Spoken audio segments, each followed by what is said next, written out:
মধ্যপ্রাচ্যের চলমান যুদ্ধে অনেক বিশ্লেষক সরাসরি ইরানের কৌশলগত সাফল্যের প্রশংসা করছেন। সাম্প্রতিক এক সাক্ষাৎকারে মার্কিন প্রেসিডেন্ট ডোনাল্ড ট্রাম্প নিজেই এক সপ্তাহের মধ্যে সংঘাত শেষ করার ইঙ্গিত দেন। বিশ্লেষকরা ভাবছেন এটা কি সত্যিই শান্তির উদ্বেগ নাকি চাপের মুখে পিছিয়ে যাওয়ার সূচনা। যুদ্ধক্ষেত্রে কখনো কখনো প্রতিপক্ষকে দ্রুত যুদ্ধ শেষ করতে বাধ্য করাটাই সবচেয়ে বড় বিজয়। বর্তমান পরিস্থিতিতে ঠিক এই জায়গাটাতেই ইরান নিজেদের শক্ত অবস্থান তৈরি করেছে বলে মনে করছেন অনেক ভূরাজনৈতিক বিশ্লেষক।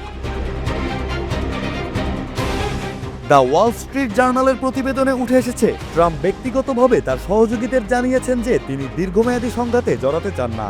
বাইরে থেকে এটিকে কৌশলগত সিদ্ধান্ত বলা হলেও ভেতরের বার্তাটা অনেকটাই পরিষ্কার। যুক্তরাষ্ট্র বুঝে গেছে এই যুদ্ধ টেনে নেওয়া তাদের জন্য ব্যয়বহুল এবং অনিশ্চিত। বিশ্লেষকদের মতে ইরান শুরু থেকেই সরাসরি সংঘর্ষে না গিয়ে ক্যালকুলেটেড রেসপন্স বা হিসেবি পাল্টা আঘাতের কৌশল নিয়েছে। যেভাবে আঞ্চলিক মার্কিন ঘাঁটি এবং ইসরায়েলি স্থাপনাগুলোকে টার্গেট করেছে তা যুক্তরাষ্ট্রকে একটি স্পষ্ট বার্তা দিয়েছে, এই লড়াই একপাক্ষিক হবে না। ইরান ভিত্তিক নিরাপত্তা বিশ্লেষকরা বলছেন, যদি কোনো সুপার পাওয়ার যুদ্ধ শুরুর কিছুদিনের মধ্যেই এক্সিট টাইমলাইন সেট করতে শুরু করে তাহলে বুঝতে হবে প্রতিপক্ষ তার প্রত্যাশার চেয়ে অনেক বেশি শক্ত প্রতিরোধ গড়ে তুলেছে। তাদের মতে ইরান সরাসরি সামরিক শক্তিতে নয় বরং কস্ট ইম্পোজিশন কৌশলের মাধ্যমে যুক্তরাষ্ট্রকে চাপে ফেলছে।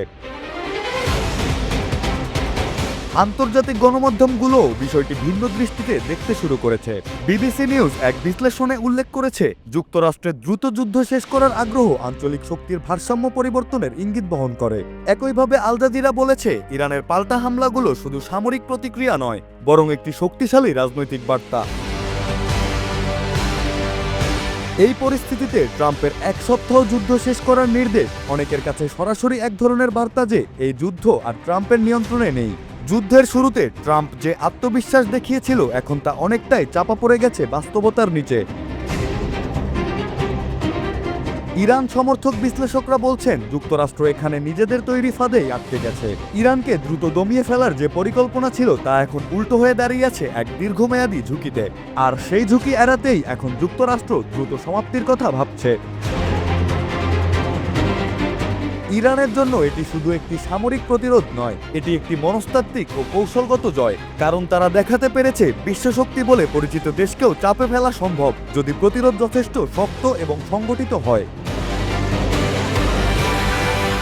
যুদ্ধের ময়দানে গোলা বারুদের শব্দ যতটা জোরে শোনা যাচ্ছে তার চেয়েও বেশি জোরে শোনা যাচ্ছে এক নিঃশব্দ বার্তা। ইরান পরিণত হয়েছে শক্তির এমন এক নির্মম প্রদর্শনীতে যা স্পষ্ট করে দিচ্ছে ইরানের বিরুদ্ধে দাঁড়ানো মানে নিজেদের অস্তিত্বকেই ঝুঁকির মুখে ঠেলে দেওয়া।